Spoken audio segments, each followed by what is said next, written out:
Greetings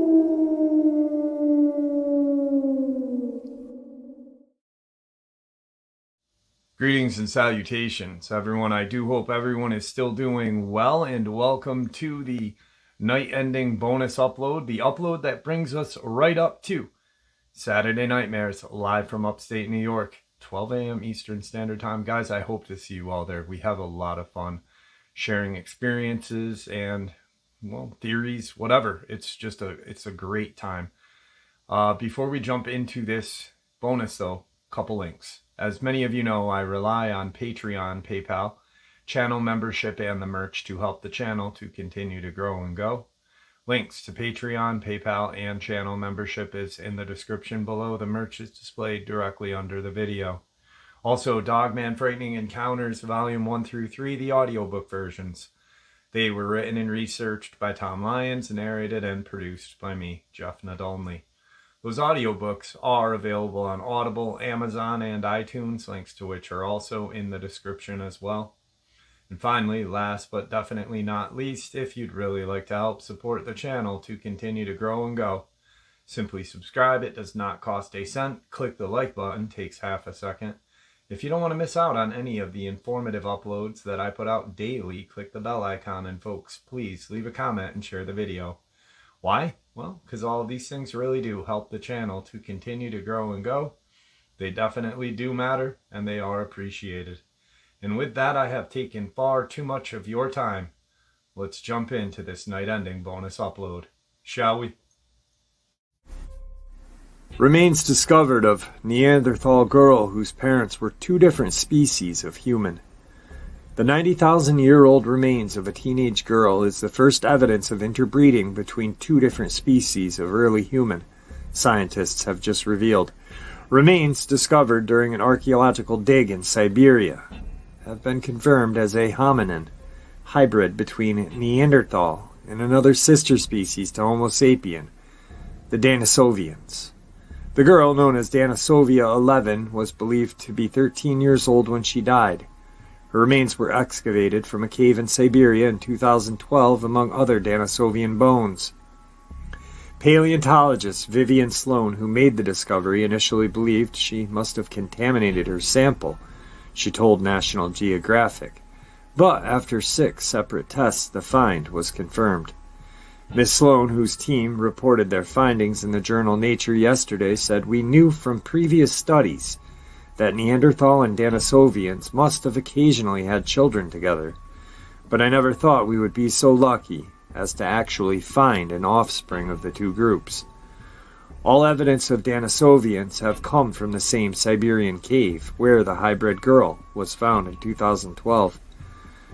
The girl's bone fragments were initially cast aside by archaeologists among a mass of other bones from the cave, including lion, bear, and hyena.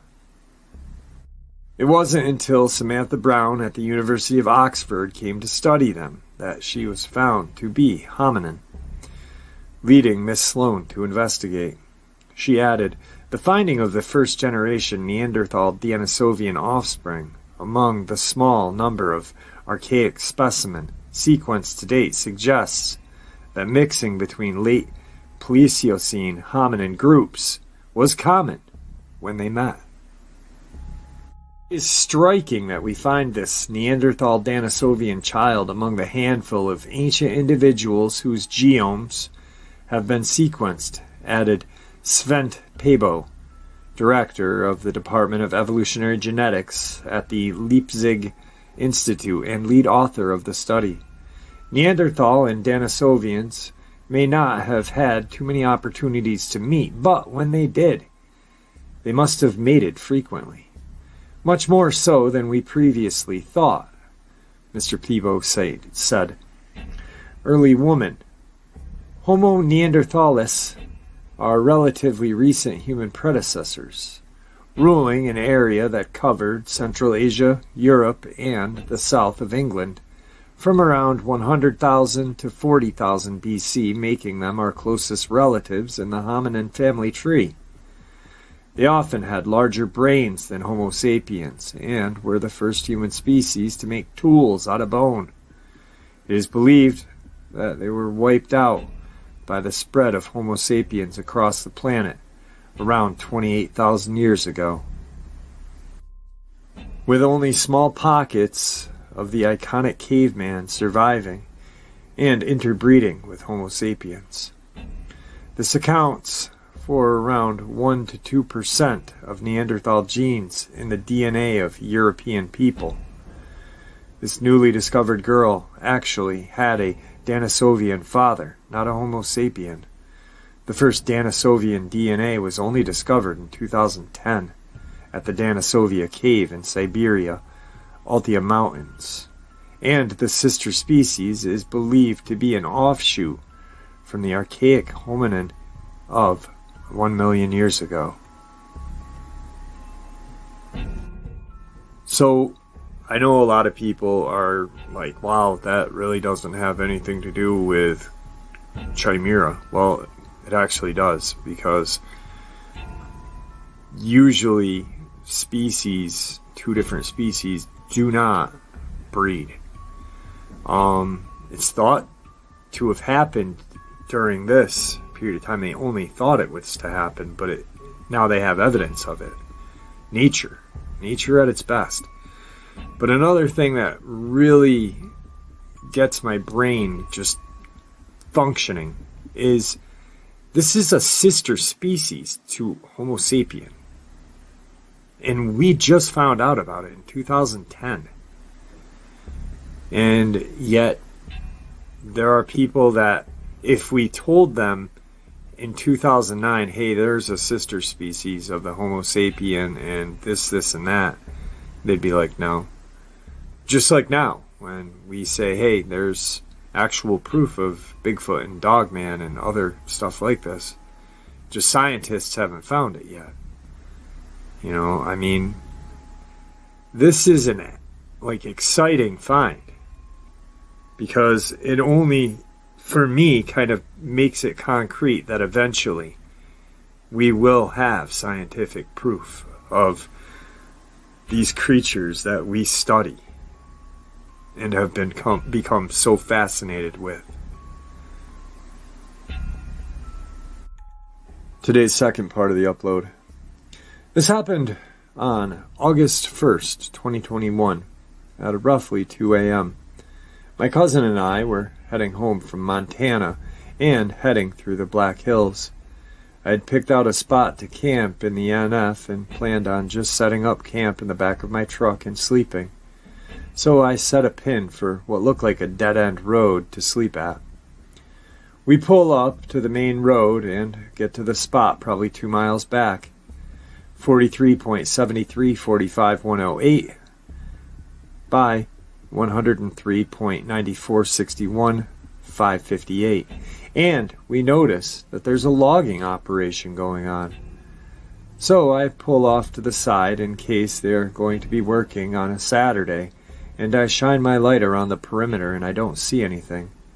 So we're setting up our bed, and my cousin hears this bang that sounded like someone smacking a stick on the excavator beam, or whatever hard metal was out there. And so he looks at me and says, "Did you hear that?" And immediately after he said that, we heard a second bang and decided to get the hell out of there, so we packed up our shit and drove by the area where we heard the noise. So I pull up and open my window and shine the flashlight at the area, which is a hill, and I see 2 sets of eyes.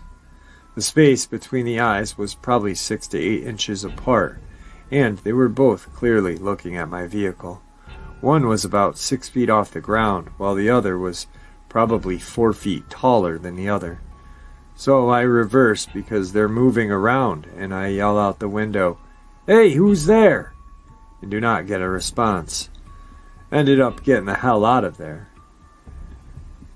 Ended up concluding that it was probably standing on some sort of equipment, but I'm not sure what those eyes were. I'm going to talk to the rangers and locals tomorrow. Today's third part of the upload. My friend and I have never experienced something like this before in our entire lives. Recently, my mom had to go to a high school friend's birthday party. It was convenient for us to go because a family friend has a farmhouse we could stay at in Central Florida. My mom didn't feel comfortable going alone because the farmhouse can be really creepy at night due to the lack of light on the property, and it just being in the middle of nowhere. So I told my mom I would go with her as long as I could bring a friend. We get to the property, and it's a huge 52-acre plot of land with cows, horses, and open fields, with a tree line surrounding the land. We look on the map to see exactly where we were, and saw we were right next to 2 Native American forests. We unpacked our stuff, and we were able to check out all of the property because the owner had golf cart type of ATV. My friend saw a TikTok talking about skinwalkers and their Native American name, and we didn't know any better, so we were talking about them all day on parts of the property. Later that night, we saw a video talking about how even saying their name could provoke them to come.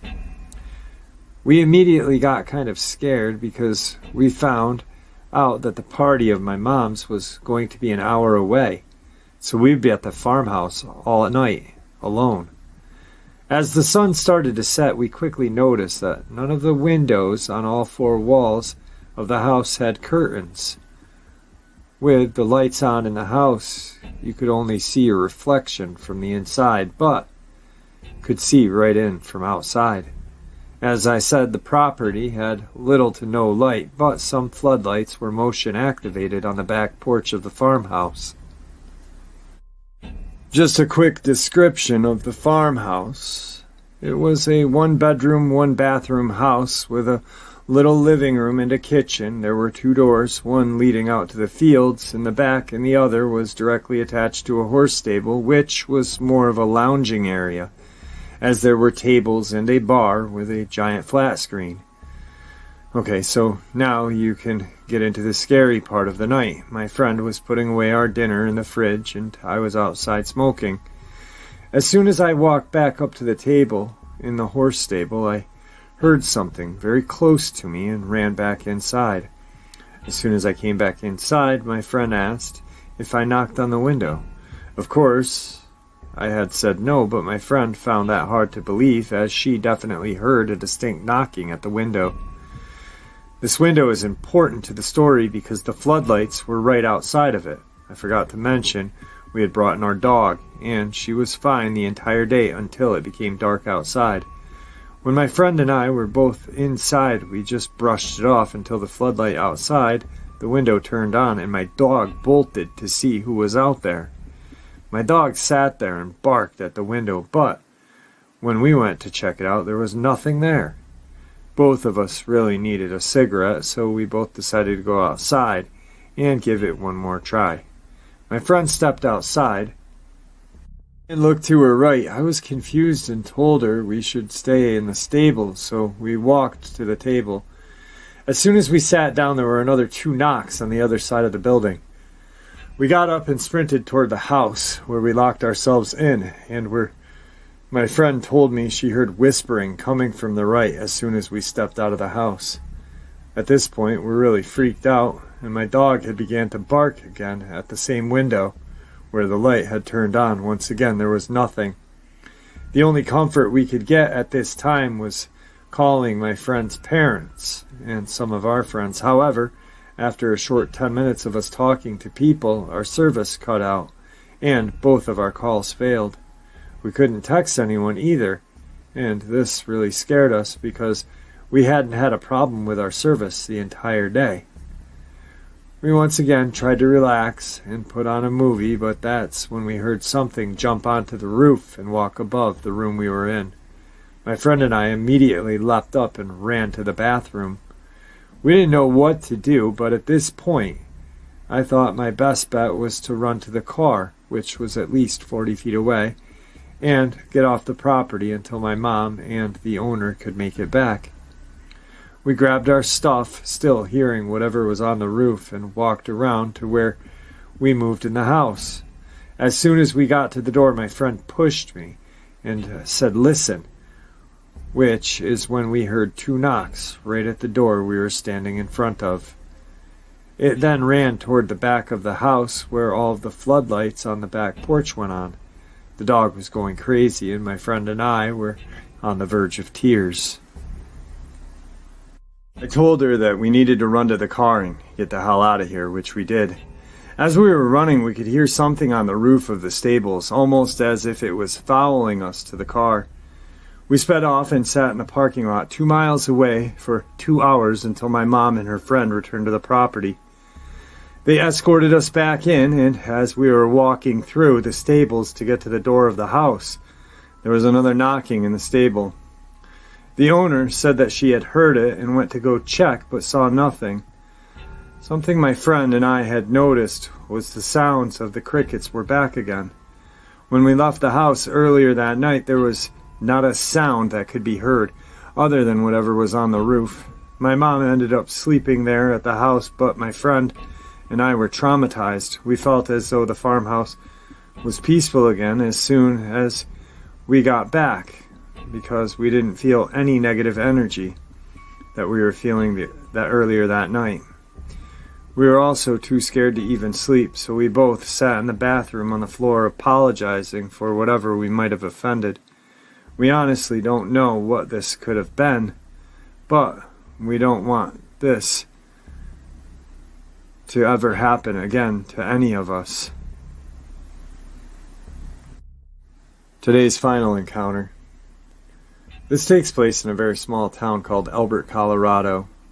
It's very far out in the middle of nowhere, like a grocery trip that took a 45-minute drive just to get there. I moved out there in the summer of 2013 when I was about 11. My family lived on an 8-acre piece of property in a fairly thick pine forest, with a house just outside of the very edge of it. The driveway to the house was super crappy, super long dirt road that led out to the main street.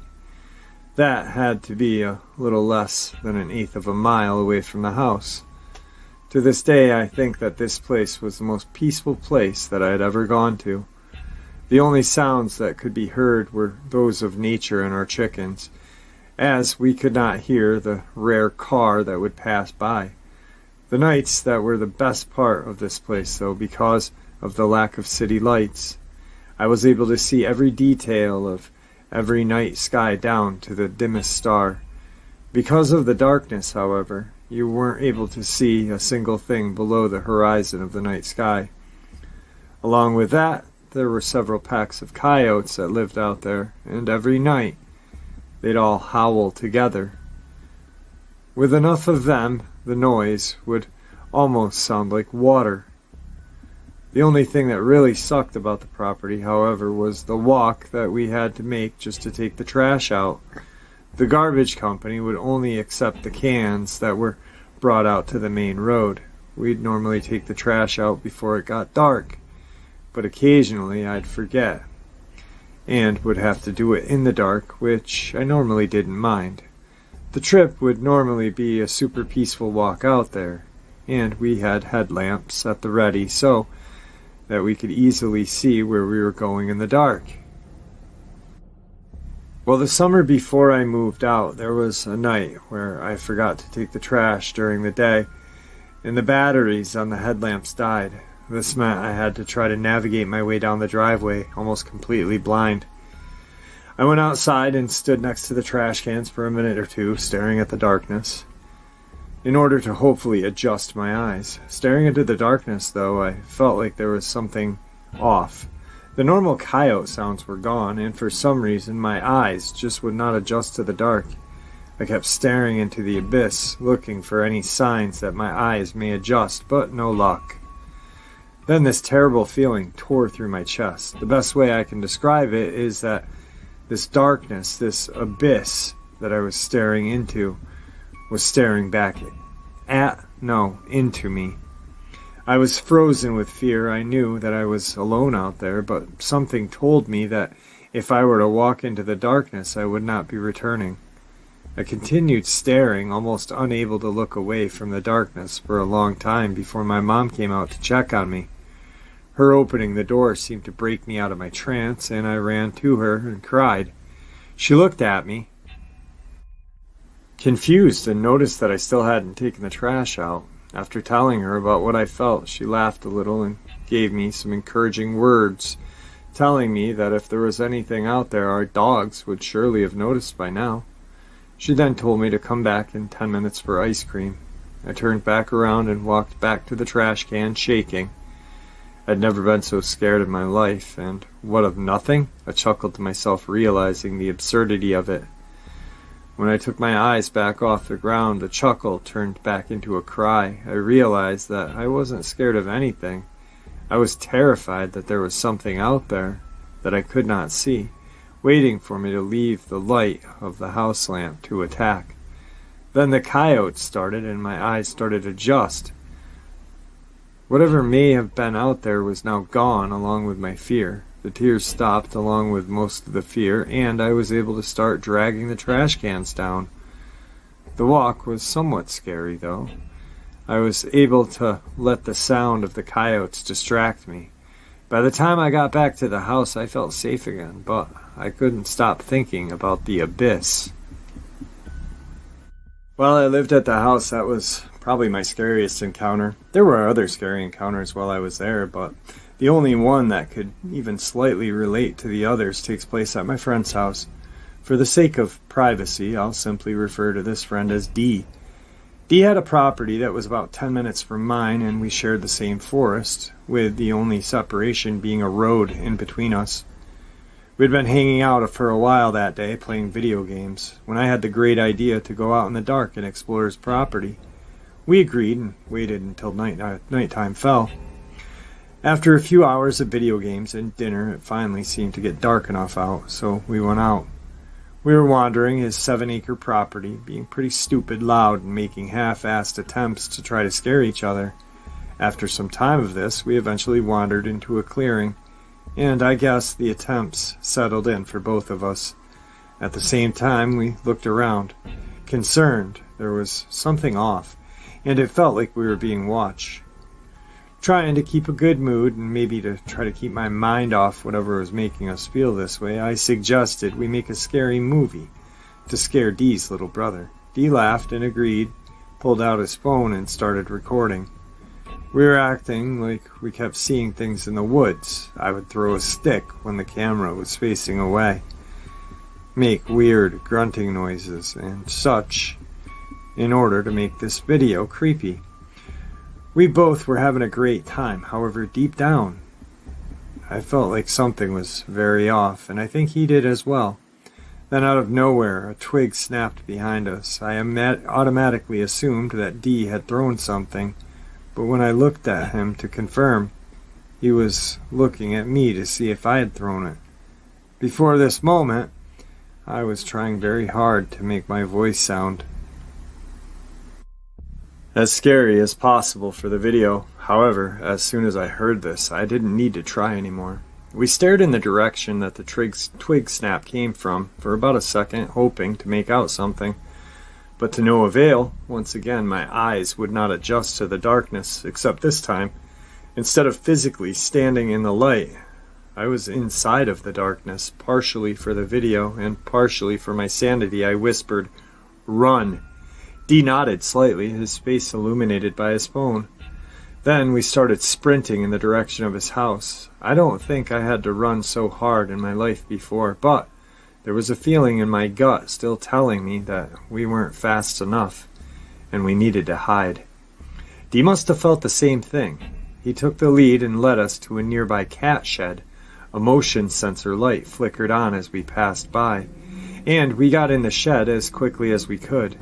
After getting the door shut, Dee turned on his light, revealing the inside of the shed.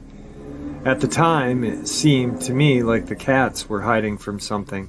However, looking back on it, they were probably just sleeping in their beds that were in the corner.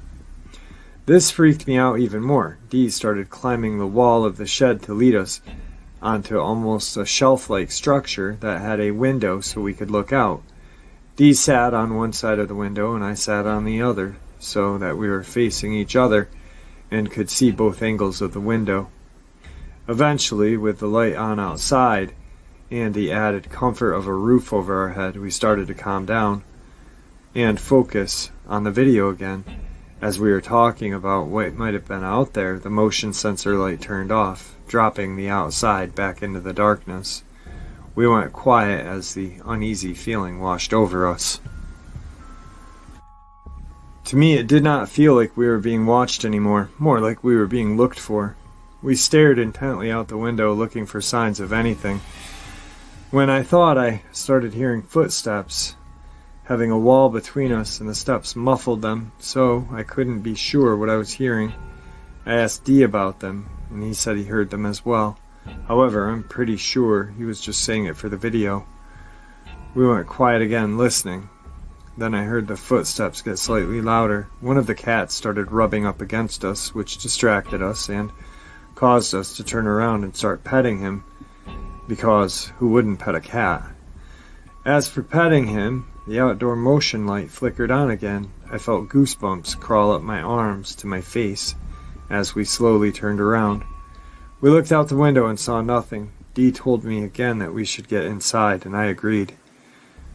We carried the cat back down to its bed, and we got ready to make the 50-yard sprint to his house. He opened the door, and I shut it, and then we were in the cold, dark woods, running as hard as we could from whatever turned on that light. After what felt like forever sprinting, we finally got to Dee's front door, and we ran inside. We slammed his sliding glass door and didn't sleep until we saw the sun rising the next morning. Though these encounters were terrifying at the time, a lot of it can be easily explained by me just freaking myself out. There was nothing out there during the trash can story in Dee's house. We found raccoon prints the next morning outside the cat shed. None of these things ever stopped me from loving the woods, and within a week I was certain that I was just making things up. I continued loving the woods we lived in for the next year that we lived there, but eventually my family ended up moving out. My dad got a job offer in Minnesota, and it would improve our financial situation. And not to force my dad to a 2-hour commute every day, Minnesota, however, proved to be the worst place that I've ever lived, at least for the first year or two. After living in such a small town and adapting to my friend in Elbert so much, I found it very hard to make friends in Minnesota. I was constantly thinking about my friends and the girlfriend I had left in Elbert, and refused to work to make friends, and the people at my new school didn't particularly seem to like me. I would still talk to my friends in Elbert, but almost every night we'd play video games and stuff with them, which was almost the only thing that seemed to make any sort of happiness in my life. With my mental health in the garbage and my lack of friends, my parents agreed to let me go out to Elbert during the summer to visit my friends. After the first visit, my mental health was way better. I started opening up to other people at the new school as well, so my parents agreed to make an Elbert trip annually as long as I planned them. Yeah, I have the coolest parents ever, of all time. So, every year since then, I've been visiting my friends in Elbert. The most recent visit is the reason why I'm sharing this. Every year I'd hang out with my friends, who I'll call K and T, and D, same D from before. Because of stupid teenage drama, they would almost never hang out together. One of my favorite things to do with them was ironically going squatching. Squatching is looking for Bigfoot, typically making their calls and using other communication methods in hopes of finding one. This was simply an excuse to go yell into the woods at night for me. This most recent trip, I finally had managed K and T and D to all hang out together. We had planned on making a short film that was based on these videos that T and I used to make. We ended up trying to film it, but ended up with like one scene before we decided just to play video games instead. Well, one day after dinner, the group came up with the idea to make squatching video. TK and I filmed one last year, so we figured we'd just do another one this year and try to make it an annual thing. We took Kay's little brother out with us to film, and we started recording our video. The sun was still up, so it had no intention of being any sort of scary, just a funny, ironic video. We wandered around for an hour or so, making shitty Australian accents, shouting for Bigfoot. Then Kay had an idea that we split up and look for Squatch, so we did. We each went on our own way into the woods, with a cameraman following me, each making the occasional Squatch call and tree knock. We had some walkie-talkies with us, so we were able to tell each other when we were making a call. After some time, D and T and I found each other and decided to group up and meet with Kay in the clearing. We started walking, and Kay came over the radio saying that he was about to make a call. We waited. In the forest came the most terrifying noise I had ever heard anybody make. The best way that I could describe it was like a dying elephant that had a smoking problem. Then he came over the radio. "Was that you guys?" he asked. We assumed that he was joking around for the video, so we joked back, "No, mate. We've pissed off a Squatch. We need to get the fuck out of here. Meet us back at your house." And we ran out of the forest quickly. When we met up with him, he apparently had cut himself on some barbed wire. And that, plus the terrifying scream we heard him make earlier, seemed to put us off, so we decided to stop for the time being. We went inside and played Halo for hours, messing with each other and doing other stupid shit, not mentioning what had happened while squatching the rest of the night. When the night had more than passed, and it was around midnight, we decided to go back outside and continue squatching, this time without a camera, and with a bunch of flashlights. We decided to go pretty deep into the forest before not making any calls, so as not to wake up Kay's family in the neighborhood. Eventually, we got to the point that we had split up from earlier and decided what to do. After talking about it some, we decided to see where Kay had run off to. Then I made the first Squatch call of the night. After the call, the woods went completely silent. In my previous story, I talked about the abyss watching me. This was almost the same, except it felt as if the forest was listening to us. We laughed about it and poked fun at each other, trying to creep one another out, and started walking. Kay led us pretty deep into the woods and eventually stopped in a small opening, showing us that this is where he had radioed us from before hearing the call.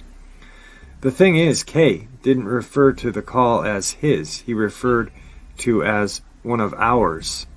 This didn't register at the moment, but thinking back, it definitely gives me the creeps. After a bit more joking, Kay decided to take us to the boundary of his property where he'd cut himself. We walked in a straight line toward the fence, and I think Kay figured we'd follow the fence to where he had cut himself. As we walked deeper into the forest, though, our jokes started to die down. The silence, darkness, and this feeling started to get to us. We were starting to suspect that we were being watched. We arrived at the fence and started walking along when Kay stopped, confused. I looked at where his flashlight was pointing, and there was the fence. However, the fence was almost dented, if that makes any sense. It looked like something had come through and simply stepped on the fence with enough weight that the fence couldn't bring itself to its natural position. I shined my flashlight into the other property and asked Kay about it.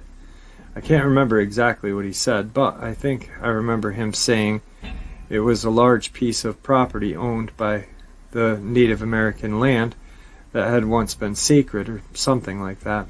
That was probably wrong, so take that info with a grain of salt. Our group looked at each other. "Let's go over there," I remember myself saying. Worst case scenario, we'd find whoever's property it is, and we can tell him about the broken gate. This was obviously not the worst case scenario, especially out in the country like this, but we continued anyway. After going through some more pretty heavy woods, we found a clearing, and then we felt something awful. The hair on back of all of our necks stood up at once, and we started hearing slight twig snaps in every direction. This was a massive change from the previous quiet forest that we had just been walking through. The hair on the back of all of our necks stood up at once, and we started to hear slight twig snaps in every direction. This was a massive change from the previous quiet forest that we had just been walking through. We quickly shined the lights in every which way, looking for anything that could have caused this fear, when Dee's light stopped on something. "Guys, do you see that?" We all shined our lights on the same spot he was looking at. I couldn't see anything at first, and I was just about to say nope when I made out what looked like the reflection of eyes. We each confirmed one by one, each of us starting to make out the eyes. Then we did something stupid. We started walking toward it. Maybe this was because there were 4 of us and one pair of eyes, or maybe it was how luring they looked, but every step we took, the more they faded out, until we couldn't see them anymore. Then we felt the hairs on the back of our necks stand up even more, as if pointing in the direction of something that did not approve of us being there. We stood back to back, making a square, as we felt the presence circling us. "Guys, we have to get out of there," one of the group said. We all nodded and waited. Then, when nighttime fell, we sprinted. We all ran as fast as we could, jumping over the fallen fence through the forest, and until eventually I saw the house. I heard the others run by me, hidden by the forest, when suddenly I stopped. "Ryan, help!" My heart sank. I had just heard the other 3 run past me, yet this was a perfect voice of Kay calling for help. I shoved the thought that this could be Kay out of my head after all. I had just heard all 3 of my friends run by me. I began sprinting again, hoping to catch up to Kay. After sprinting for a minute or 2, I caught up with them, being too slow down. Almost at the house, I caught up with Kay and was about to talk to him when we both flinched backward, almost falling. Just to the right of us, there was a crashing thud of something that had just hit the ground. We quickly recovered and sprinted toward the door, urging the others on. When we finally got back to Kay's house, we slammed the door behind us and had to just rest, panting. When we all seemed to calm down, Kay asked what the hell happened out there. We all went around and shared what we saw. Dee said he saw the reflection of eyes, and more than what was just in the clearing. Kay said he saw the reflection of eyes in the clearing and heard 2 thuds that freaked us out. T said he might have seen eyes in the clearing and some yellow-red ones as we were closing the door. I stated what I had saw, but decided to leave out the voice. I wasn't, and I'm still not sure, I heard what I heard. We sat down and almost immediately started searching for cryptids and looking for other stories like ours. Within half an hour, our preliminary theories were Goatman, Jersey Devil, Wendigo. Almost in response to our theories, we heard 2 ever-so-quiet footsteps on the roof. Eventually, we got to sleep, but after that, we never spoke a word of it again. Maybe a year or so later, I was trying to creep myself out when I found stories about Wendigo. These stories sounded familiar to my experience, but didn't seem quite right. What led me into the rabbit hole, and eventually I learned about skinwalkers. Since then, I've loved hearing stories about them. I'm fascinated with what they are and how they hunt. Stopped believing recently, however, after rethinking my tale for like the 100th time. I'm 90% sure that what we heard and saw was just a horse that we had gotten onto the bad side of, which is oddly common, I guess. What really spooks me, however, is when I let out the 10% and think that it might have been something paranormal. Either way, I don't understand how Kay lives on that property. I'll be visiting them this summer, so I'll see him again, but hopefully we won't encounter whatever we had the last time we were out there. And there you have it, folks. I hope to see you all at the live stream, 12 a.m. Eastern Standard Time. I'd like to thank you all for supporting the channel. It is, after all, your support that helps this channel to continue to grow and go, and what gives us all a place and a chance to share our experiences and theories judgment-free. Everyone is simply treated with the respect that we deserve. Please stay safe, happy, healthy, and ever vigilant, keeping an eye on our children, pets, family, and friends. These creatures are real. These events have happened. Share this information with those you love and care about, and it may just help save their lives someday. Until next time, never stop asking questions, never stop searching for the truth, and God bless you all.